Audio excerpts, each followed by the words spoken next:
Data is saying it's linked right now to religion, and 5 lakh crores is where it could possibly be by 2028. But what is it going to take to get there? We're going to take a look, obviously, at some of the numbers that are coming in from Ayodhya and how it's become UP's tourism powerhouse. We'll also take a look at Tamil Nadu, which is the state that gets the most foreign visitors, at least in 2024. India on a spiritual trail. We take a deeper look. And then from that, we pivot to the hat that everyone is talking about. Melania's Trump stuns in that navy coat. But what was the dramatic voter hat that really stole the show? Was it really to keep people at bay? What exactly is happening over there? We'll spill on the tea. And after that, we take you to something slightly different. We're going to take you to the roads as we take a look at the BMW R 1300 GSA. And as usual, Overdrive brings you the verdict. In this case, it tells you, is it the ultimate adventure bike? They put it to the test on the roads. And we tell you a little bit if it's a splurge or a pass. All right, let's start the program today with our top story, India's spiritual tourism industry. Now, it's not just about devotion, it's a powerhouse of innovation, transformation, and yes, in this case, billions of dollars. Ayodhya's rise as Uttar Pradesh's crown jewel as well. Tamil Nadu keeping its place as the most sought after destination of global pilgrims as well. Spirituality has gone mainstream in a big way in India. And did you know that religious tourism accounts for over 60% of all domestic travel in India? Well, that's a number to think about. And by 2028, this market is expected to hit $59 billion. It's not just the iconic landmarks like Varanasi, Rameshwaram that are thriving, but lesser known pilgrim and towns as well, like Ujjain, Ayodhya, Badrinath are breaking records. Searches for spiritual destinations have jumped by over 97% in the past 1 year. And it's not just temples, it's got to do with yoga retreats, it's got to do with awakening, meditation, all of this part of the meditation and the, tourism in a way. Right, so Ayodhya you mentioned right now, that grew 585%, leaving even the Taj Mahal in its wake. Of course, this is the first year of collecting those kinds of numbers as India's top tourist spot as we speak. But the journey is just as fascinating as the destination, of course. And it's not just Indians that are fueling this trend. Let's take a look at some numbers. Foreign tourists are flocking to India's spiritual hubs, with Tamil Nadu leading the pack, attracting over 6 lakh global visitors between January and June of 2024 alone. This influx is, of course, breathing a new life into the Tier 2, Tier 3 cities, proving that spirituality isn't just a state of mind. It's also the backbone, becoming gradually at least, of India's booming domestic travel industry. Okay, so we have two experienced guests coming onto the show to tell us two different angles of this entire story. We have economist and author of Dharmanomics. This is, of course, Sriram Balasubramaniam. He's here on the show. And we do want to tell you before we go to both of our guests that Sriram has written a lot here in the economic and the historic context. So how temple towns at one point were foundational in different regions across the entire country, what it can mean in today's economy. He'll take us down that road. The other guest that we have with us here on the show is, of course, Dr. Nachiketa Tiwari. He's a professor at IIT Kanpur, and we'll actually go over to Dr. Tiwari with our first question. Doctor, can you just tell our audiences, we talked a little bit right now about Ayodhya and the Ram Mandir inauguration. When you take a look at the way in which that was carried out, do you think that should serve as the prototype for other temple towns, or is it not correct to say that because it needs to be tailor-made in every region to the region's requirements, to the town's requirements? So, thanks for having me here. This is a wonderful topic to talk about. You talked about Ayodhya and you asked whether it could serve as the prototype for other places as well. So last year we had the consecration of the Ram Mandir in Ayodhya, but that's a once in a 500-year event. So obviously, I mean, it cannot serve as a prototype. I mean, in terms of the scale of the event, the publicity which went around that, and so on and so forth. Uh, so that is one part. The other part, when you talked about in terms of introductory remarks, both of you, you talked about tourism, spiritual tourism, religious tourism. Actually, when you look at historic data, right from several hundred years earlier till today, spiritual tourism, if you can call it by that term, it has been the mainstay of most of the travel in our country since ever we have been learning about our histories.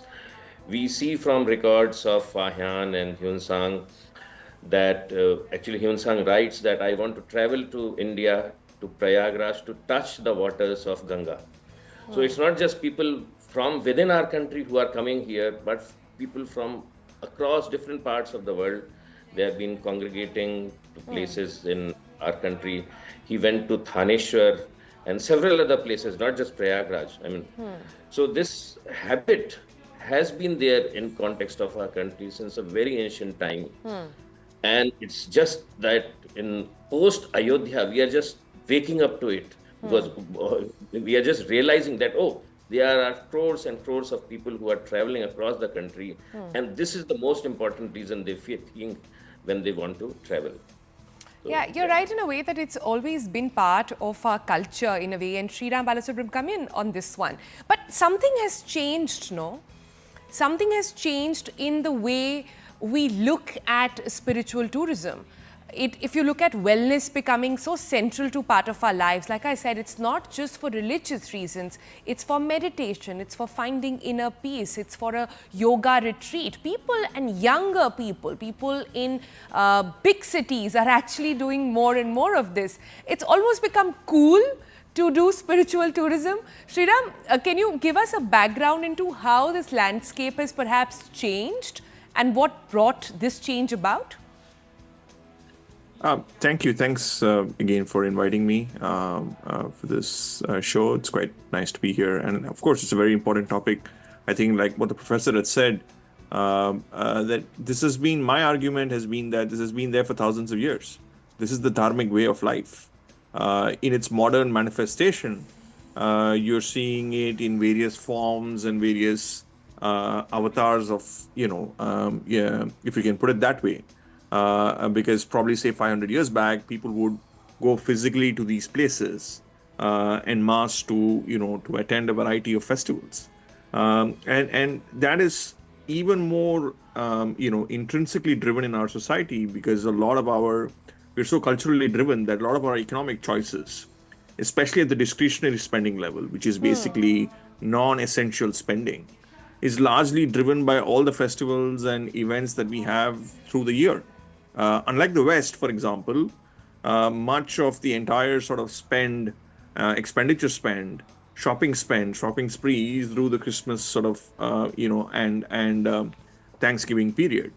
Whereas in Bharat, it's a different story altogether. Of course, you have a lot of concentration in major festivals like Diwali, but there's a continuous sequence of, what I call the dharmic way of life, which is in its manifestation, which is highly inelastic demand because, it doesn't really matter what the Reserve Bank's interest rate is today or 12 years back. You would still have millions of people coming to the Kumh, for example, right? And just to give you some context of some numbers, just to tell you how big it is, if you look at the estimates, there's about 7,000 crores invested in the Kumh, about 5,000 crores from the state and 2,000 crores from the center. And the estimate, and there are, for example, 7,500 buses, 3,000 special trains, lakhs of toilets, and all this infrastructure that's developed. And the estimate of, income from this is about 2.5 lakh crores. Yeah. And just to give you again context, the GDP of Uttar Pradesh for the last year was 25.8 lakh crores. Yeah. So we're talking about almost 5 to 10% of the GDP. Yeah, we actually did cover this topic yesterday Just as well yesterday, when we were talking about the economics of how it all actually works out. All projected numbers, just a caveat over there. But these are on lines of which a lot of people are saying. But I'm sure Toya had a question. Yeah, if we could ask the Professor, many experts have said, and this is over the last few years, that there is a tension between developing the infrastructure around a temple town and A, the sanctity, and B, the environmental sustainability. 3, they've also argued sometimes that locals are not being included in the ways in which they should. I want to go back to that question I asked you in the beginning about prototypes. We'll put aside Ram Mandir, but I'll instead ask you, are there other prototypes across the country where you think that on any one of these key measures they've done a beautiful job, you'd point to that? Okay. So I'll touch that particular topic, but I'll also address this question on spirituality and religious tourism, and you were trying to delineate between these two ideas. So now just pause for a moment and look at Kumh. I mean, what do people do when they go to Kumh? We have estimates about 40 crore people. They go to a place, Prayagraj. They stay there in shivering cold, doesn't have a lot of entertainment facilities. Actually, when they go, they take a bath. I went to Kumbh last week, and the waters of Ganga were really cold, probably 10 degrees or something. So it was really shivering cold. And a lot of these folks, they sit there for almost a month. They call themselves as Kalpvasis in tents, and these are very humble tents. So this is not like fancy tents when you go out for a trekking and stuff like that. They sit there, eat simple meals, contemplate, and take a shower every day. They do not use modern cosmetics, soaps, shampoos when they take a shower because they think it's not proper. That's the lifestyle they are inculcating in themselves. So is it religion or is it spirituality? I think it is a merger of both of these. And when these folks come back to their distant towns and villages and cities, they share their experiences. They also, when they are in Kumbh, they interact with a lot of people. So they learn how to live with less, and they learn how to live with others. And they also learn how to endure and take a little bit of, difficulties in the stride. And they take that attitude, go back to far-flung areas of our country, share their experiences, and because they have practiced this, probably they inculcate these things.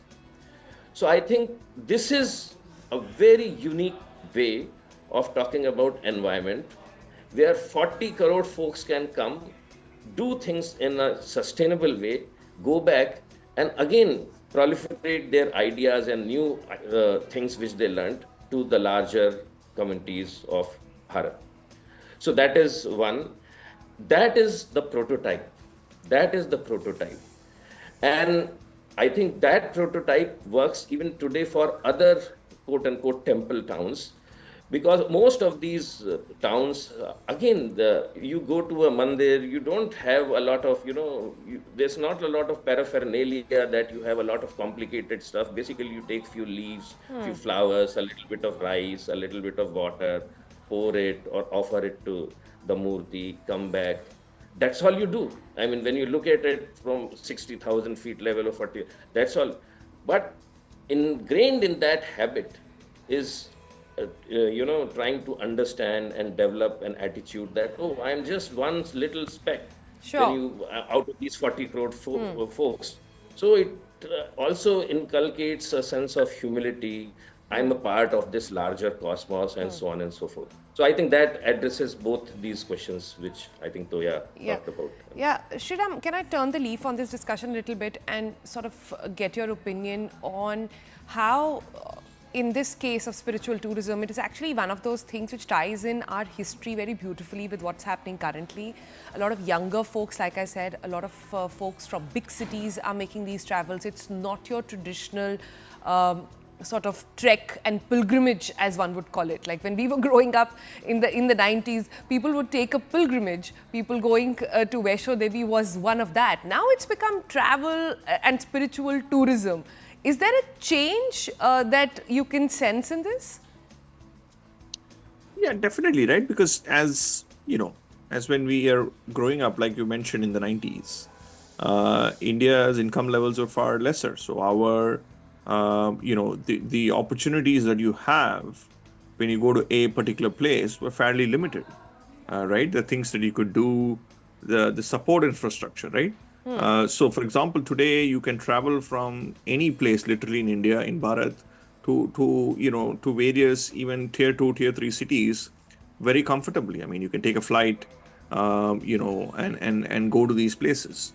So what I'm trying to say is that the entire infrastructure, income levels have risen, so there are more opportunities compared to before, so that you can sort of combine a lot of other things while pursuing these activities. So what is really expanded is, I mean, the temple as a religious institution, pretty much like what the professor said, remains and it does primarily what it's supposed to do. But the temple-based ecosystem around it, the infrastructure and the development that is created to facilitate, the entire expression of this dharmic way of life has expanded significantly because our income levels have gone up. So there are tremendous opportunities in terms of tourism, in terms of infrastructure, in terms of going from one place to another, and decentralization of economic activity. Because remember, the most important aspect is most Indian villages, there is a central temple as a primarily an economic institution which drives commerce through all these levers. So what it does is it helps you to expand the tier 2 and tier 3 cities in a much more scalable manner. And because of the fact that this is being done in a sort of an ad hoc way, you see that more and more people are interested. And of course, modern challenges, get people into spirituality and get younger people into spirituality for another set of reasons. And this also sort of gels well with that narrative as well. But I think there are, two distinct things here. One is the entire sort of what I call the dharmic ecosystem as a religious enterprise or religious entity, which is, of course, its primary purpose. That should be the focus, because that's its particular role. But as an add-on, you have an entire ecosystem which is developing in a very decentralized manner. So targeted ways of sort of expanding this even more will make a lot of people further more interested. And, more, I think that's what is happening. I mean, it's happening in an ad hoc manner. And we see it in stark, visuals in such a huge event like the Maha Kumh. But this is something that is happening, week in, week out in this country.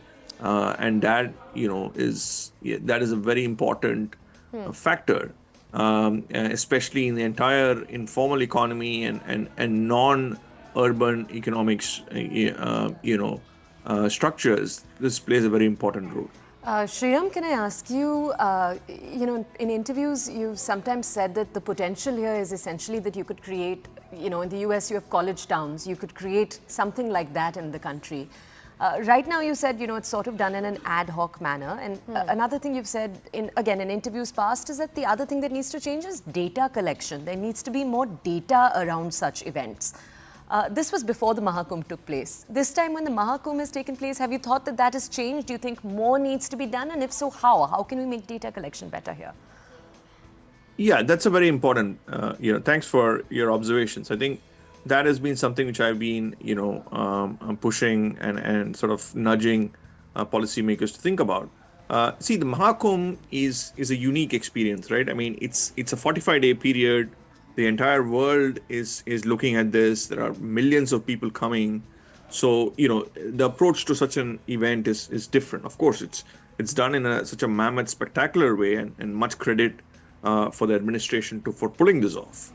But what we are essentially talking about is those thousands of, temples in various villages, for which, people go, every week or every other week for various events. And data is an issue. I mean, if you look at, say, Tamil Nadu, you just mentioned, there are, thousands of temples in Tamil Nadu, but a centralized database, of what the commerce is, what are the numbers of people who are coming in, because we have estimates of revenues of those individual institutions as temples. What you do once you go inside a temple, and how much money you donate, or how much you pay for, say, archana, or how much you do all these activities within a temple. But what is lacking is, I mean, we first of all we need a robust data for that itself, how much temples generate revenue, and then the data outside in terms of the economy, right? How much of it, is being created because of this, as an extension is also important.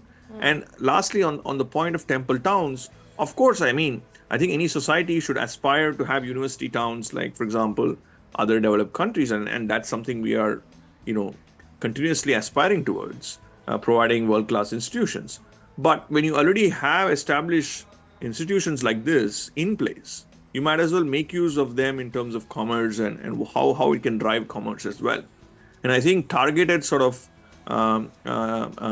schemes to look at these institutions can help to grow the tier 2, tier 3 cities. For example, my last point, if you take Srirangam, which is near Tiruchi, in Tamil Nadu, which is a very famous Vaishnavite temple, it has thousands of people who visit the temple every other day.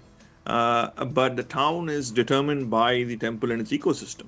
So if you are able to develop, say, economic models which can expand this pie in terms of the economic ecosystem around it, then I think we really have a more targeted sort of specific ways of driving economic activity. And this is very important because the demand is very inelastic. Yeah. It means no matter what happens, if there is, for example, a particular festival, most people are going to come to that area, to that temple to visit. Okay, they might not spend, instead of spending, say, 100 rupees, they might spend, say, 20 rupees or 50 rupees, depending if there's a recession. But they will still make the travel, they'll still make the travel arrangements, they will still come in infrastructure, they'll use the infrastructure. So this inelastic demand is again a very good thing, because it drives a lot of economic activity in that area.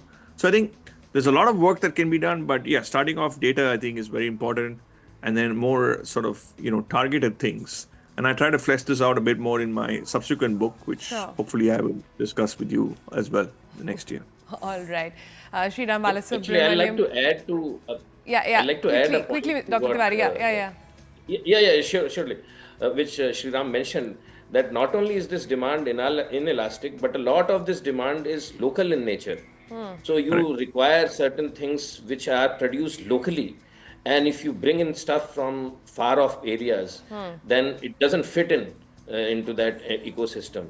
So a lot of the benefits of that development get distributed to the grassroots level, and real prosperity can emerge if you pursue this model of development as well. Sure.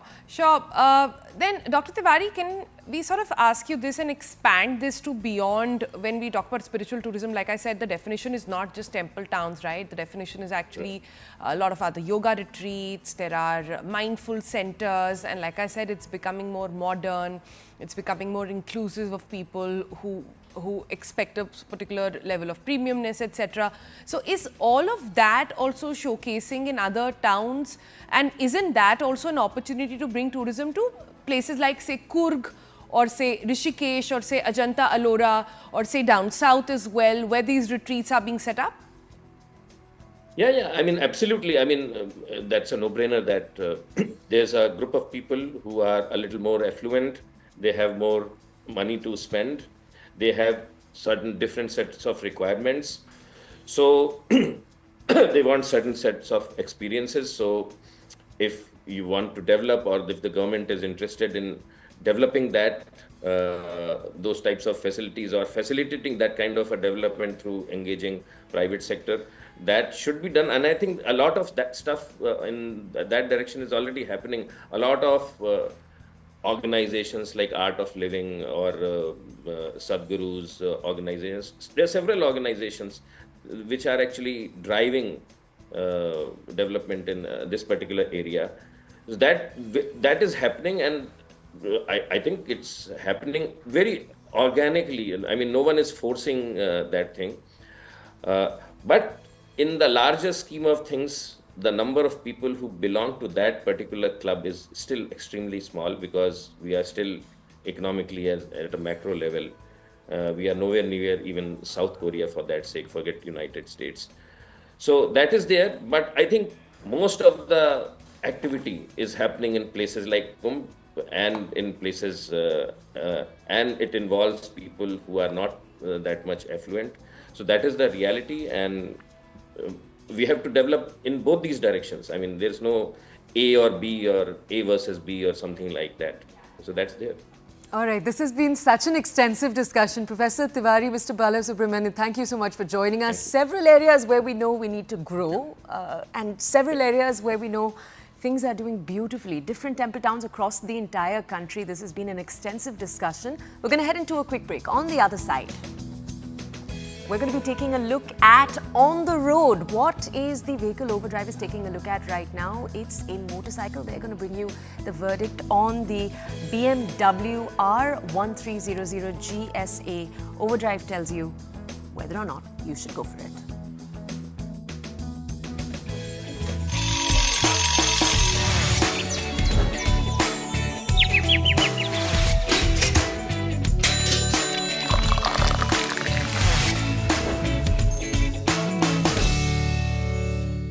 आज mummy बहुत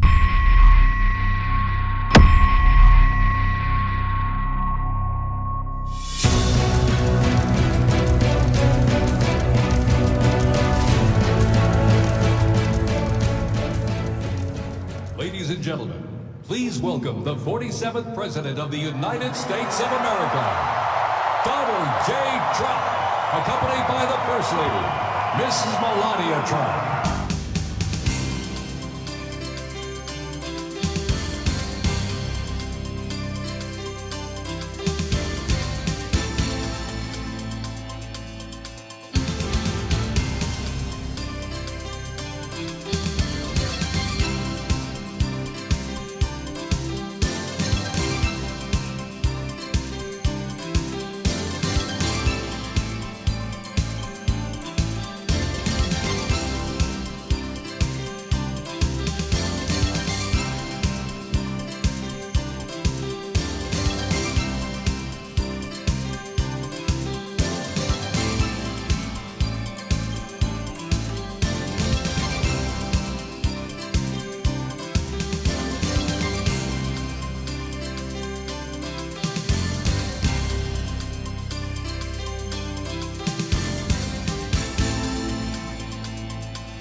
Now, I get to introduce my dear friend and the President of the United States, Donald J. Trump.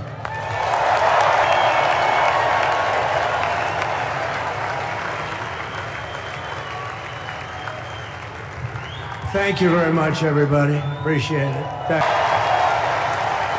So now the work begins. We won, but now the work begins. We have to bring them home. And as soon as I leave, I'm going to the Oval Office, and we'll be... And to the former hostages with us today, welcome. And welcome home. Some of the folks are former hostages. Not a good situation. The three young ladies that came home yesterday, you saw that. More coming home every day now. They're coming home. And you're witnessing the dawn of the golden age of America. That's what it's going to be. We're bringing it back. We're going to bring it back fast. We're going to bring it back fast. So we're going to sign executive orders. First, I'll revoke nearly 80 destructive and radical executive actions of the previous administration, one of the worst administrations in history. Maybe not one of them. The worst. Anybody that would allow millions of people to pour through our borders from jails, prisons, mental institutions, insane asylums. The country's safe. So thank you very much. All over the world, they're emptying their prisons into our country. They're emptying their mental institutions into our country. It stops as of 1 o'clock this afternoon, okay? It stops.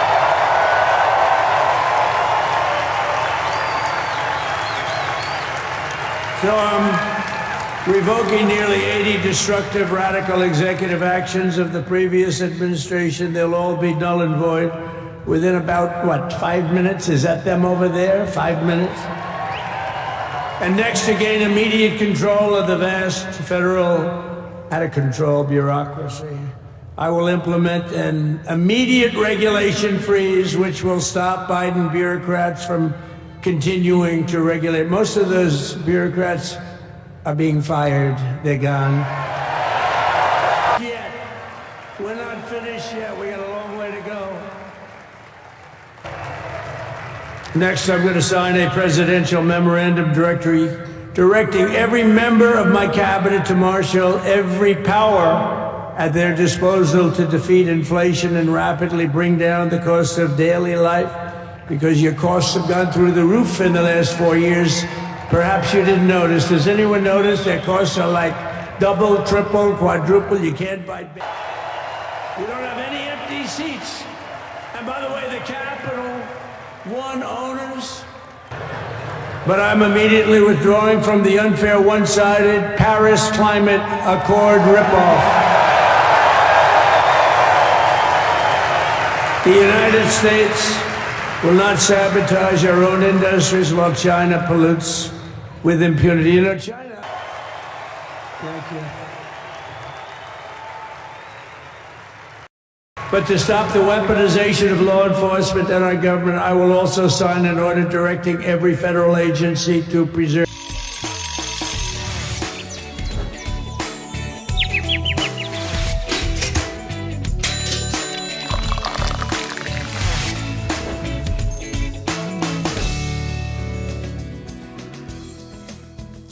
All right, welcome back to the Breakfast Club, and we promised that we'd next take you onto the roads. So let's take you to the world of auto, where we're taking a closer look at the BMW R1300 GSA. It's a motorcycle designed for exploring the great outdoors, and what it brings is a powerful engine and impressive suspension and much, much more. Yeah, we'll show you what makes this bike tick, whether you're a seasoned rider or just starting out. Join us as we put the BMW R1300 GSA through its paces and see if it lives up to its status.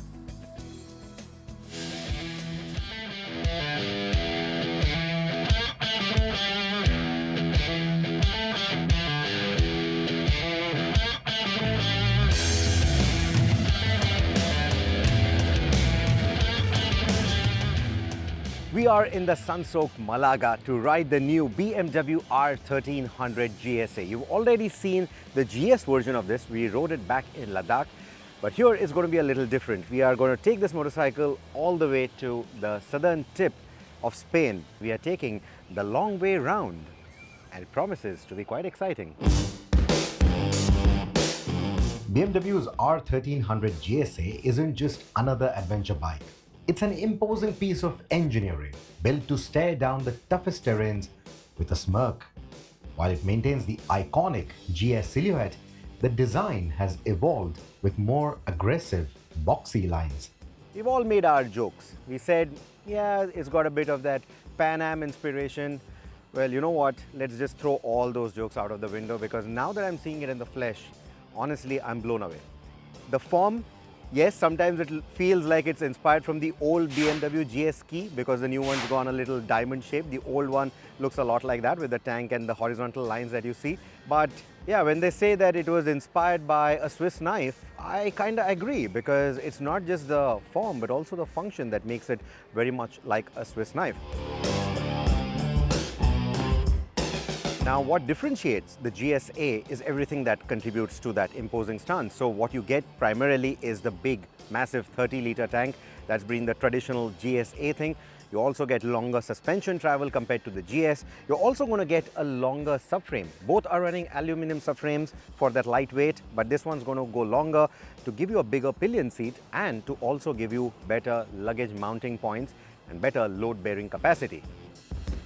In fact, every nook and corner that you see on the motorcycle, like these bits here, or even the panels right here, or even the quarter panels here, they are all designed to be function over form. Despite being built like a tank, the GSA's build quality is anything but agricultural. Every bolt and weld feels over-engineered in true BMW fashion, as if they expect you to ride straight into the apocalypse and come out on the other side grinning. From cobbles to gravel to trails that would make a mountain goat reconsider its life choices, the GSA stands tall and takes it all in its stride. Despite the intimidating 260 plus kilo weight on paper, the GSA feels superbly balanced once you're moving. Navigating the tight Malaga roundabout or weaving through damp, mist-shrouded roads never felt intimidating, thanks to the GSA's meticulous weight balance. It's a bike that welcomes seasoned adventurers, but remains approachable for newcomers to the GS world. Kicking off from Malaga, we hit the open highways, and the GSA's updated 1300cc Boxer Twin roared to life with all the drama you would hope for from a true adventure machine of this caliber. Producing a robust 145 PS and 149 Newton meters of torque, it shares its gusty character with the 1300 GS we tackled Ladakh with earlier this year. On the move, both of them feel very sprightly, and if you just want to do that laid-back cruising, both these machines are going to do that quite well too. The other standard bit, of course, is the engine protection parts that you get. Some of the other protection parts, the weather protection that you get, that is going to be over and above what you get with the 1300 GS. Even with the added bulk of the GSA, the power delivery is immense. Snap the throttle open and you're met with a surge that makes overtaking or blasting out of corners an absolute joy. BMW has fine-tuned the power delivery for a smoother experience compared to the 1250 GSA. But don't mistake smooth for boring. Twist the throttle and you are launched forward with torque so massive, it makes rival bikes feel like they are throwing tantrums instead of delivering power. The other difference is going to be the ride height. It's not just the suspension travel, but also the seat height that is higher. You're looking at between 850 to 870 millimeters, at least at the time of testing this motorcycle. There are going to be comfort options. Of course, you'll be getting a lower seat, a comfort seat. You will be able to get a lowering kit. All of that is going to be there. And then there is also the adaptive ride height, which will not only maintain the ride height depending on the pillion, the luggage, the weight on it, so it will adjust the preload, but it will also, when you come to a standstill, when you are at slow speeds, also drop the height for you. The moment you come to a halt, it quickly drops. You'll not even feel the dropping happening, and then you can get your feet flat on the ground. So whether you are riding off the road or just pulling over at a traffic light, anything, it will always make it very manageable. All right, so that was Overdrive. Let's take you now through stories coming in from India and across the globe. We'll start with an update on how Saif Ali Khan, the actor, is doing. He was discharged from Mumbai's Lilavati hospital on Tuesday, 5 days after he was repeatedly stabbed by an intruder at his house in the posh Bandra West neighborhood. Even though the doctors have allowed Saif to go back home, the actor has been advised to rest for the next few days.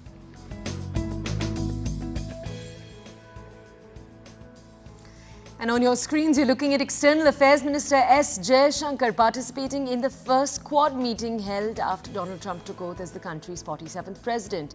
He also held a bilateral meeting with the US Secretary of State Marco Rubio, important because it was Rubio's first such meeting after taking office, underlining the importance being given to India and the new Trump administration. Also, as of just a few minutes ago, the president commenting on the status of H-1B visas, saying, while I like both sides of the argument, I also like very competent people coming into our country. I don't want to stop.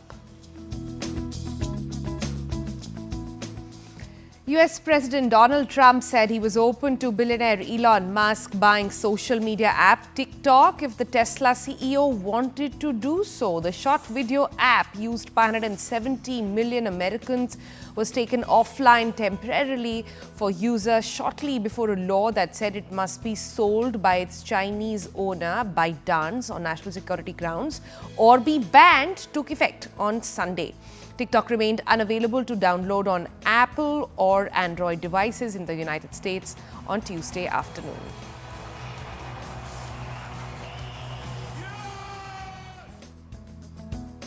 All All right, let's move away from that now to something entirely different. What you're looking at is 12 dazzling new artworks by artists from across the globe set up in London's Canary Wharf Financial District.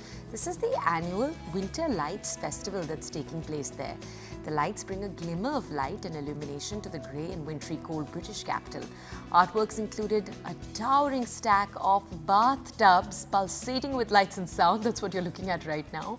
A UK first illuminated bird in flight, a larger-than-life black portal, and black holes and mirages.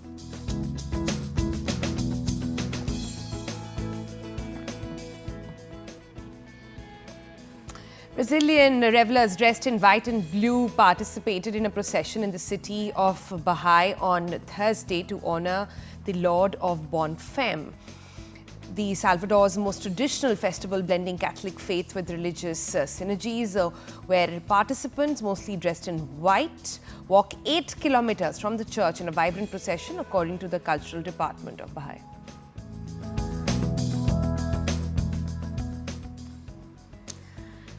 And who you're looking at on your screens is Britain's Princess Anne arriving in Cape Town, South Africa on a 2-day visit on Tuesday for a series of engagements. The princess visited the South African Riding for the Disabled Association. This is near Cape Town. She interacted with disabled children and their parents. The princess was also scheduled to visit the Desmond and Leah Tutu Legacy Foundation and the Royal Cape Yacht Club, the South African Astronomical Observatory, the British High Commissioner's residence, all of that for a reception.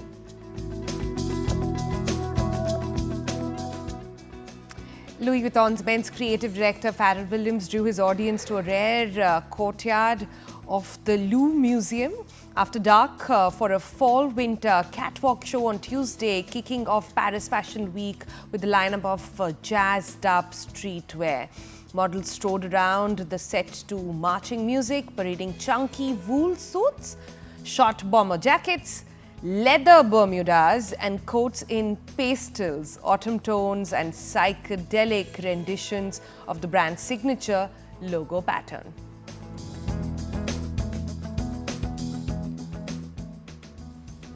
All right, next up, the awards ceremony that everyone looks forward to. Filmmakers, directors, actors from across the world keep their eyes pasted as the nominations for the upcoming Oscars 2025 are going to be announced in just a day from now, Jan 23rd.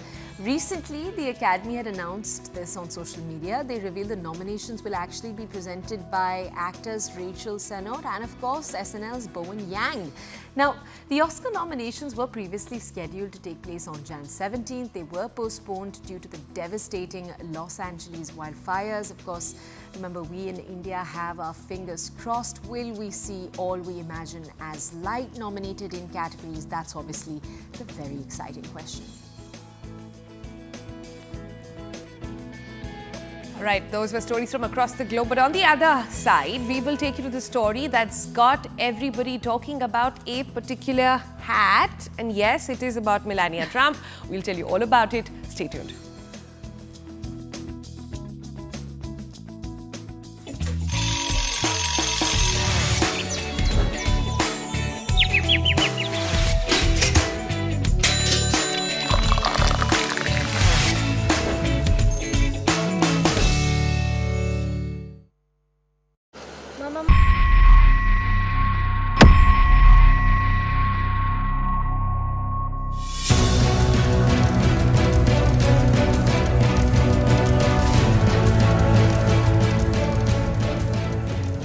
Ladies and gentlemen, please welcome the 47th President of the United States of America, Donald J. Trump, accompanied by the First Lady, Mrs. Melania Trump.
I get to introduce my dear friend and the President of the United States, Donald J. Trump.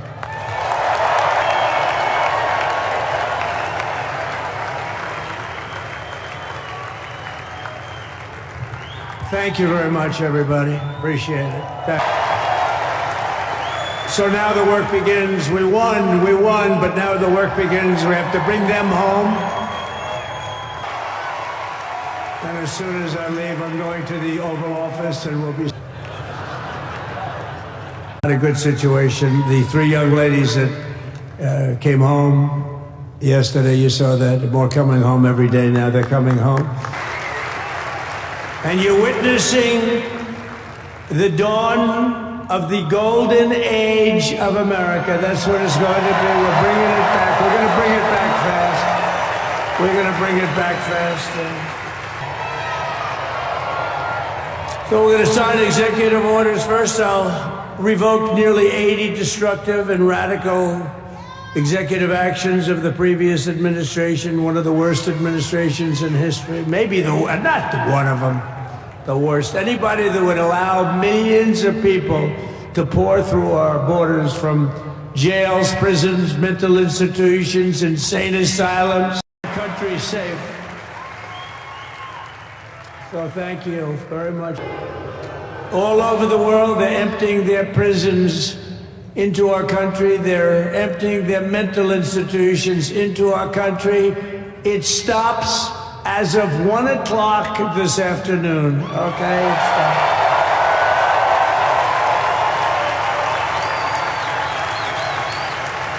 So I'm revoking nearly 80 destructive, radical executive actions of the previous administration. They'll all be null and void within.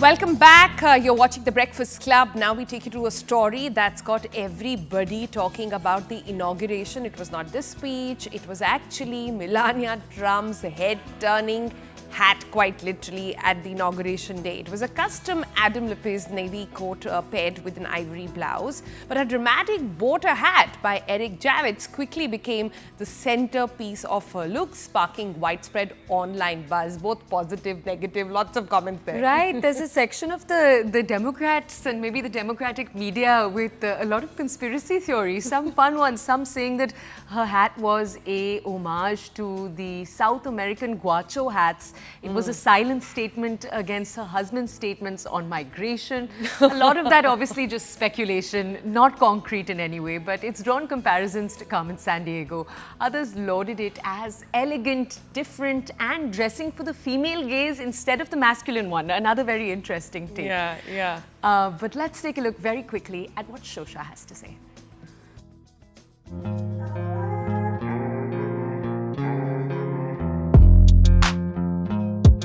Donald Trump's inauguration on January 20 became as much about fashion as politics, with global elites turning up in dazzling ensembles.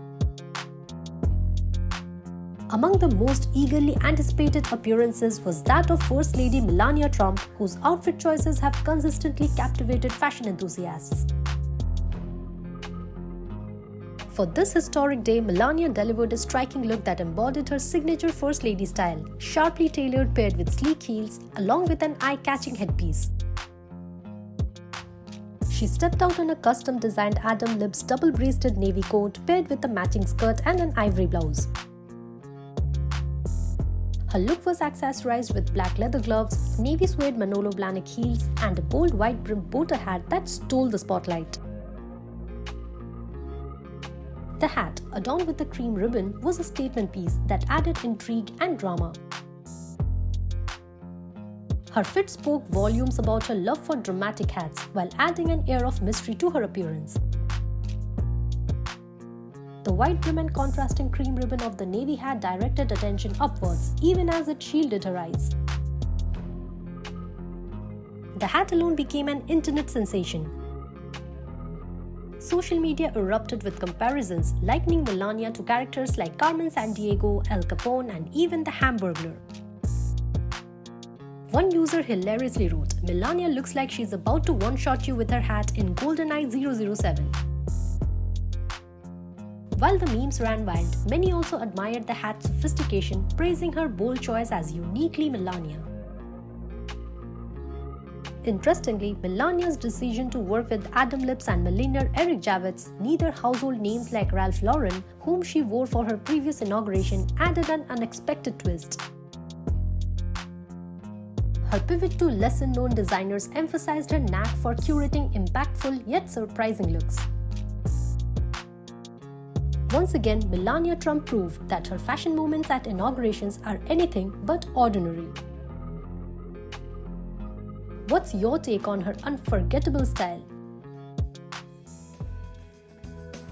You know, when you look at the couple, personally, between Trump and Melania, they have such different styles, persona even. One is so casual, one is like almost like non-presidential like. Always in a suit. Yeah, always, but almost like non-presidential like in which he approaches is. Cut to the first lady who's always so well put together and wanting to make a statement with, even when she's not speaking much.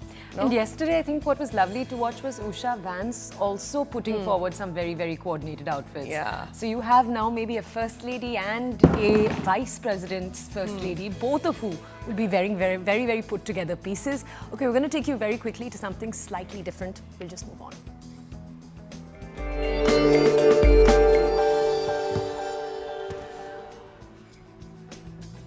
Okay, next we bring you a special section on financial markets. It's powered by Money Control Pro, Money Control's premium destination for investing and business insights. Let's take a look at markets first. GIFT Nifty indicating a stable opening for Indian stock markets. US markets closed higher. This is as investors are assessing Donald Trump's first action as the US president. Asian markets are opening higher, tracking the gains in the US stocks. Crude oil prices edge lower as traders weigh US policies. Let's look at the sector in focus this morning, and we are talking about state-owned banks who are typically rely on the government for capital infusion. And in the past, when their balance sheets were weighed down by NPAs, the government stepped in with fresh capital. But as their performance and asset quality has improved, the need for capital infusion has also receded. You can log into Money Control Pro to find out more about India's banking sector and various other actionable insights on the markets. It's a premier destination for all the investing views and financial insights you will ever need, brought to you by Money Control.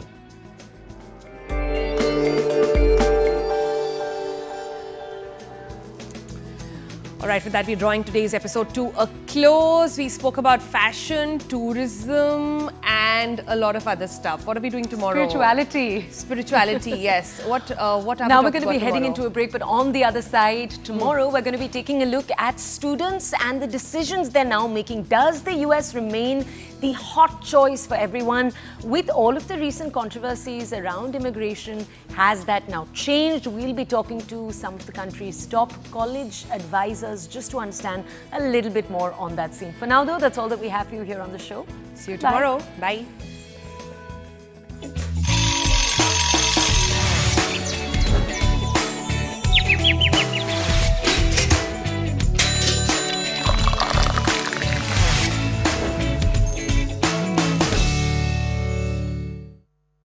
Dad.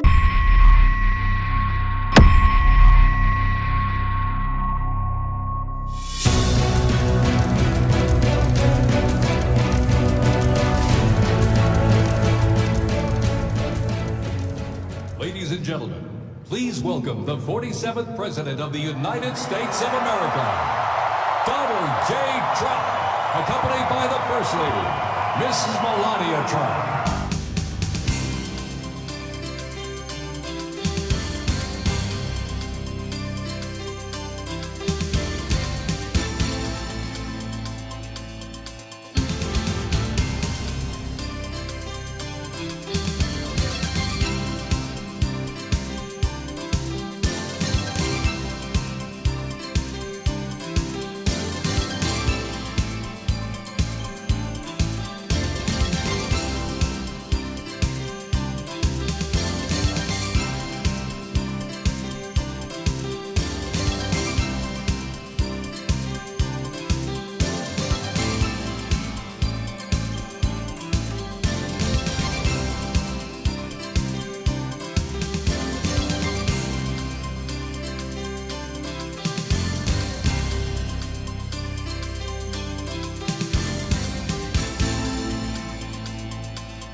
Now, I get to introduce my dear friend and the President of the United States, Donald J. Trump.